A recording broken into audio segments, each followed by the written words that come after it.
मुरुड शहराची ग्रामदेवता असणाऱ्या श्री कोटेश्वरी देवीचा भव्य पालखी सोहळा वाजत गाजत सोमवारी शहरातून काढण्यात आला। यावर्षी या सोहळ्याचा मान गावदेवी राखाडीला देण्यात आला होता। मोठ्या संख्येनं भक्त या सोहळ्यात सहभागी झाले होते। तब्बल 5 तासाहून अधिक काळ हा सोहळा सुरू होता। पालखी सोहळा काढण्याचं हे 23वे वर्ष असल्याची माहिती कोटेश्वरी देवस्थान ट्रस्टचे अध्यक्ष श्री नयन कर्णिक यांनी दिली। बुधवारी मंदिर परिसरात रात्री यात्रा भरणार असल्याचंही त्यांनी यावेळी सांगितलं। या भव्य पालखी सोहळ्याचं बकुळी नाका, गणेश सोसायटी, दत्तवाडी, जय शिवराय मंडळ, रणदिवे आळी तसंच आदी अनेक ठिकाणी स्वागत आणि पूजन करण्यात आलं। पालखी मार्गावर प्रसाद, खाद्यपदार्थ, थंड जलपान आदीची व्यवस्था मंडळाच्या वतीने ठेवण्यात आली होती।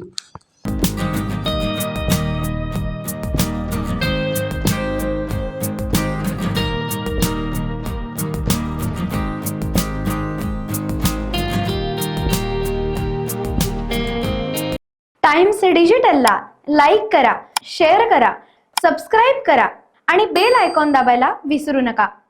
Times digital.